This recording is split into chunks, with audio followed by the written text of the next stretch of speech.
dans la poussière brûlante de l'Oklahoma, en 1918, naquit un enfant fragile, aux yeux vifs et à l'âme marquée pour quelque chose au-delà de l'ordinaire. Son nom était Granville Oral Roberts, fils d'un pauvre pasteur pentecôtiste. Il grandit entre les cultes sous tente, les prières autour de la table et dans une atmosphère où la foi n'était pas optionnelle, mais nécessaire pour survivre. Mais sa vie commença par une lutte à 17 ans. La mort frappa à sa porte. La tuberculose s'empara de ses poumons comme un voleur cruel, le laissant cloué au lit, crachant du sang. Avec un corps affaibli et une âme en crise, la médecine ne pouvait pas faire grand-chose. Les jours étaient faits de désespoir et les nuits étaient remplies de gémissements étouffés contre l'oreiller. Alors, sa famille décida de l'emmener dans une tente de guérison au sein d'un petit groupe de croyants où la parole était prêchée avec autorité et où l'Esprit Saint se déplaçait comme un feu au milieu de la foule. Là, dans un moment simple mais éternel, un homme de Dieu imposa les mains au jeune malade et pria avec foi, et le miracle se produisit. Oral se leva guéri. L'air revint dans ses poumons. La douleur disparut et, plus qu'une guérison, un appel céleste descendit sur lui comme un manteau invisible.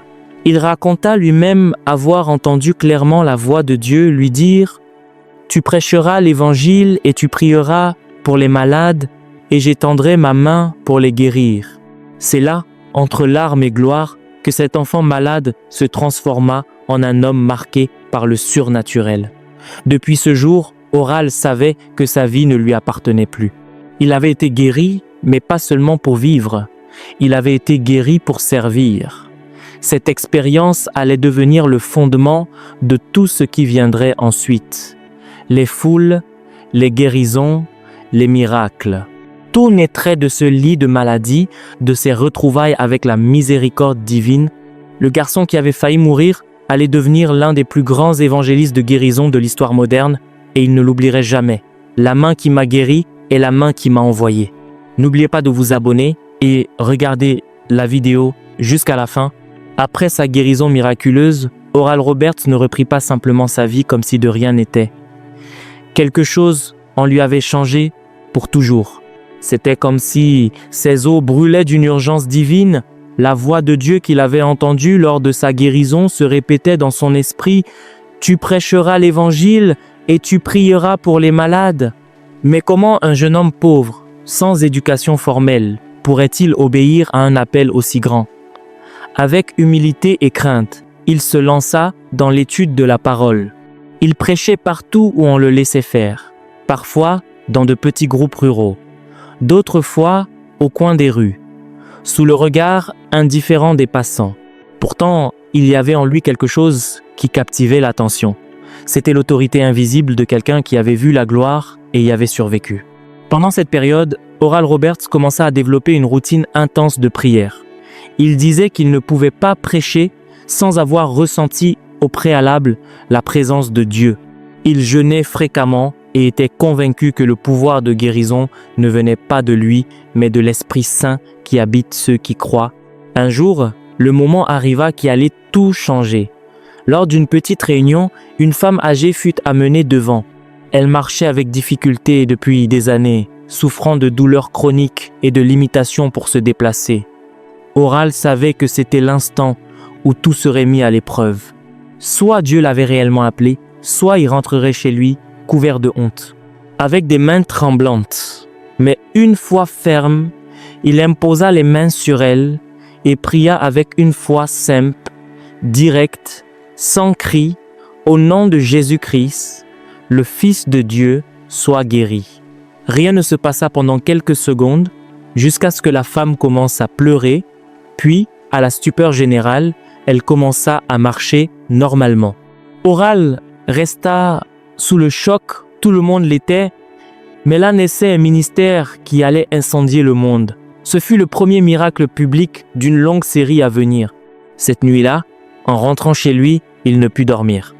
Il tomba à genoux et pleura, non par peur, ni par orgueil, mais par révérence. « Seigneur, tu l'as fait, et maintenant je sais que je ne pourrai jamais revenir en arrière. » Depuis ce jour, Oral Roberts n'était plus seulement un jeune prédicateur. Il devint un vase de guérison, un messager de foi, un homme qui oserait croire en l'impossible même quand le monde autour de lui doutait. La nouvelle se répandit comme un feu de brousse. Il y avait un jeune prédicateur aux paroles simples qui priait et les malades étaient guéris. Et là où le nom de Jésus est honoré avec une foi vivante, les foules viendront toujours. Robert commença à prêcher sous des tentes, non par effet de mode, mais parce que les églises ne pouvaient plus contenir les gens. Ils venaient de partout, paralytiques, aveugles, malades du cancer, affligés, désespérés. Ils venaient parce qu'ils entendaient dire que là, Dieu faisait encore des miracles. La tente se transforma en un symbole de son ministère. Ce n'était pas seulement une couverture de toile, c'était un hôtel mobile, un lieu de gloire. En peu de temps, Oral loua une tente d'une capacité de 3000 places assises, sans compter ceux qui restaient debout tout autour juste pour entendre une prière. Il prêchait avec autorité, mais sans théâtralité. Son style était direct, Dieu est un bon Dieu, il ne vous a pas amené ici pour vous abandonner, il peut et il va vous guérir aujourd'hui. Les cultes étaient intenses, longs, chargés de foi. Parfois, l'atmosphère était si imprégnée d'onction que les gens commençaient à pleurer avant même que le message ne commence. Et alors arrivait le moment le plus attendu de la soirée, la ligne de prière. Oral descendait du pupitre et imposait les mains à chaque personne, une par une. Ce n'étaient pas des prières répétitives, mais des paroles libérées avec puissance. Les cris de douleur étaient remplacés par des cris de joie, les béquilles restaient jetées au sol, les fauteuils roulants restaient vides. L'un des premiers miracles massifs eut lieu lors d'une campagne dans le sud des États-Unis. Des témoins affirmèrent que plus de 50 personnes furent guéries de maladies graves en une seule nuit. Des médecins qui accompagnaient les patients confirmèrent des guérisons inexplicables. C'est là aussi qu'Oral commença à ressentir physiquement le mouvement de Dieu. Il disait que lorsque l'Esprit Saint voulait guérir quelqu'un, il ressentait comme une décharge électrique dans la paume de sa main, un signe divin, une sensibilité surnaturelle. Ainsi, en priant pour quelqu'un, il savait, sans explication humaine, si cette personne serait guérie à cet instant ou non. Certains se moquaient, d'autres tentaient de l'imiter, mais personne ne pouvait nier l'évidence. Les miracles se produisaient partout où ils passaient. Et plus que des miracles, il y avait le salut. Chaque réunion se clôturait par un appel vibrant et plein de larmes. Des centaines de personnes accouraient au pied de la croix. Des hommes endurcis se rendaient, des familles entières étaient transformées. Beaucoup, à l'époque, disaient que tout cela était exagéré. Mais aujourd'hui, en regardant en arrière, l'histoire reconnaît ce qu'Oral Roberts vivait. C'était pas un spectacle, c'était un réveil. Ce que Dieu faisait à travers Oral Roberts était si puissant que cela ne pouvait plus être ignoré ni par les croyants, ni par les critiques. Les foules grandissaient, les guérisons se multipliaient, et la nouvelle d'un prédicateur pentecôtiste audacieux qui priait pour les malades et déclarait la guérison avec conviction commença à circuler dans les journaux, à la radio et même à la télévision. Mais avec la croissance vint aussi l'opposition. Des théologiens traditionnels le traitaient de fanatique. Des chefs religieux l'accusaient d'émotionnalisme bon marché. Des journalistes le désignaient comme un charlatan. Beaucoup le pressaient de s'arrêter et de modérer ses messages. Lui pourtant ne céda pas. Il répondait avec douceur, mais avec fermeté. « Si Dieu m'a guéri, s'il m'a appelé, qui suis-je pour douter de ce qu'il peut faire pour les autres ?» Robert croyait que l'incrédulité était la plus grande barrière à l'œuvre de Dieu. Et c'est pourquoi il combattait le scepticisme avec une arme puissante, la foi simple et audacieuse, une foi qui déclarait l'impossible comme si c'était déjà produit. Il disait « La foi n'attend pas de voir pour croire. La foi croit et alors elle voit. » Cette foi était visible dans sa posture, dans ses prières, dans ses yeux. Il priait avec la certitude que le ciel l'écoutait. Et peut-être que cette audace était ce qui dérangeait le plus les religieux, car l'onction sur sa vie exposait la stagnation de nombreux pupitres. Malgré les critiques, Oral ne se tut pas. Au contraire, il alla plus loin. Il commença à utiliser la télévision, chose inédite parmi les prédicateurs de son temps. Il fut le premier évangéliste à créer un programme chrétien hebdomadaire au niveau national aux États-Unis. Alors que beaucoup l'accusaient de commercialiser la foi, l'émission apportait guérison, salut et paroles de puissance à des milliers de foyers qui ne seraient jamais entrés dans une église. Et les miracles continuaient. Lors d'une diffusion, une femme fut guérie instantanément d'une tumeur alors qu'elle regardait l'émission chez elle. Un autre homme, atteint de paralysie partielle, tomba à genoux devant le téléviseur en pleurant, se rendant compte qu'il pouvait à nouveau bouger les bras. Personne ne l'avait touché, mais la foi l'avait atteint. On raconte qu'à une occasion, alors qu'il prêchait en direct, un enfant sourd fut guéri à l'autre bout du pays. Sa mère hurla de joie en le voyant réagir au nom de Jésus pour la première fois. Le téléphone de la station s'effondra sous les témoignages de miracles. Ces récits en dérangeaient beaucoup, mais Oral ne cherchait à plaire à personne, seulement à obéir. Il savait que Dieu l'avait suscité pour briser les barrières théologiques, sociales et celles entre le surnaturel et le quotidien. Et il le faisait avec une devise simple. Les miracles ne sont pas seulement pour les temps bibliques. Ils sont pour aujourd'hui et ils sont pour toi. Il ne s'agissait plus seulement de campagnes sous tente. Oral Roberts commença à avoir des visions qui allaient marquer la direction de son ministère.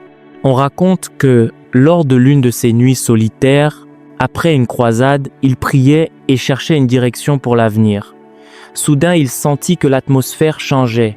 La pièce se remplit d'une présence si forte qu'il tomba à genoux. Ses yeux spirituels s'ouvrirent et il vit un énorme cheval blanc descendre du ciel, monté par un homme aux vêtements resplendissants. La voix du Seigneur lui parla avec clarté. « Je t'ai oint pour atteindre les malades, mais aussi pour entraîner les bien portants. Lève une génération qui sache écouter ma voix. » Cette vision fut le début de quelque chose qui changerait non seulement sa vie, mais aussi l'avenir de l'éducation chrétienne. L'appel à construire une université, cela semblait être une folie. Un évangéliste, pentecôtiste, d'origine humble, voulait maintenant bâtir une institution académique d'excellence. Beaucoup se moquèrent, d'autres dirent que ce serait un échec, mais Oral décida d'obéir à la vision. La phrase qui guiderait ce projet était claire comme un ordre du ciel. Crée une université où le Saint-Esprit soit le directeur. Ainsi naquit l'idée de l'université Oral Roberts, une institution qui unirait la foi et la connaissance, la science et la prière, l'excellence académique et la passion spirituelle, quelque chose de jamais vu auparavant sous ce format. Pendant la construction, Roberts raconta qu'il eut une autre vision. Il vit Jésus marcher entre les piliers des fondations, touchant les briques et disant « Ce lieu sera un point d'envoi. D'ici sortiront des voies pour les nations. » Il ne voulait pas seulement former des professionnels. Il voulait éveiller des vocations éternelles, des médecins qui prieraient pour leurs patients, des avocats qui chercheraient la justice avec compassion, des professeurs qui enseigneraient avec onction.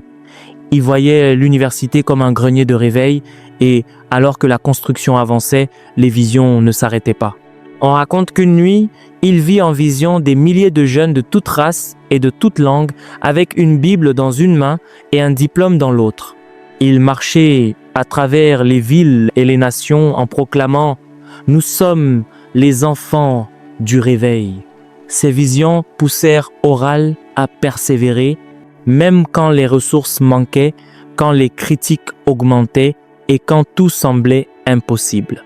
Il croyait fermement que là où il y a une vision véritable de Dieu, il y aura aussi la provision, la puissance et le but. Alors que de nombreux évangélistes de son époque étaient encore limités aux tentes et aux églises locales, Oral Roberts osa entrer sur un nouveau territoire, la télévision. Pour certains, ce n'était qu'un outil mondain, mais pour lui, c'était le pupitre du futur. En 1954, il enregistra son premier programme. La production était simple. Caméra fixe, peu de microphones, mais la présence de Dieu était palpable. Il priait, prêchait, imposait les mains et les miracles commençaient à se produire en direct devant les caméras. C'était du jamais vu. Bientôt, l'émission The Oral Roberts Healing Hour fut diffusée dans des millions de foyers aux États-Unis et plus tard dans le monde entier. Des lettres arrivaient avec des témoignages impressionnants. Pendant que vous priez à la télévision, j'ai senti un feu dans mes jambes et je me suis levé de mon fauteuil roulant. Mon fils avait de la fièvre. Au moment où vous avez tendu la main vers l'écran, il a été guéri. La puissance de Dieu traversait les ondes radio et l'image, atteignant des maisons, des hôpitaux et des prisons où une tente ne parviendrait jamais. Mais avec une telle visibilité vinrent aussi les jugements et les critiques. En 1987, Robert apparut à la télévision en disant que Dieu lui avait parlé s'il ne parvenait pas à récolter 8 millions de dollars pour étendre le ministère, le Seigneur le rappellerait à lui. Cette déclaration provoqua un séisme. Certains l'accusèrent de manipulation, d'autres se moquèrent. Bien que l'objectif ait été atteint, sa réputation subit un coup douloureux. À cela s'ajouta une tragédie familiale. Son fils aîné, Ronnie, se donna la mort après des années de lutte contre la dépression. Ce fut un choc dévastateur. Robert s'effondra. Il pleurait non pas en tant qu'évangéliste, mais en tant que père. On dit qu'il passait des nuits entières sur le sol de sa chambre à crier « Seigneur, pourquoi, pourquoi ?» Dans cette vallée obscure, le Saint-Esprit vint le visiter à nouveau, non pas avec des tonnerres ou des visions, mais avec une voix douce. « Je t'aime encore, Oral, et je n'en ai pas encore fini avec toi. » Marqué par la douleur mais soutenu par la grâce, il décida de continuer, non plus avec la force de la jeunesse, mais avec la maturité de celui qui a connu le poids de la croix. Il consacra ses dernières années à enseigner, à discipuler et à préparer la nouvelle génération. L'université Oral Roberts devint son héritage le plus durable. Pour lui, plus important que de remplir des stades était de former des leaders. Il disait « Si je guéris des corps, mais que je ne transforme pas les esprits, qu'ai-je gagné? Si je remplis des stades, mais que je ne lève pas de leaders, je laisse un vide. » Des milliers de jeunes furent diplômés de l'Oral Roberts University. Médecins, avocats, ingénieurs, pasteurs, entrepreneurs, tous avec la vision d'être une lumière partout où ils iraient. Avec les années, Robert vieillit, mais il ne perdit jamais le feu. Bien que ses forces physiques aient diminué, son esprit continuait de brûler. Dans ses dernières prédications, il disait d'une voix sereine mais ferme « J'ai planté une semence, je l'ai arrosée de prières et de larmes. Dieu fera croître ce que lui seul peut faire fleurir. » En 2009, à l'âge de 91 ans, Oral Roberts partit en paix, laissant un héritage immense, des millions de personnes guéries, des multitudes atteintes, une université qui continue de former des leaders et une foi qui inspire encore le monde. On dit que l'esprit de prière qu'il a instauré résonne encore dans les couloirs de l'ORU et sous les tentes où sa voix fut entendue. Sa vie fut un exemple d'audace, de foi et d'obéissance. Et son message reste vivant. N'aie pas peur de prier grand, n'aie pas peur de croire en l'impossible. Dieu est le même hier, aujourd'hui et éternellement.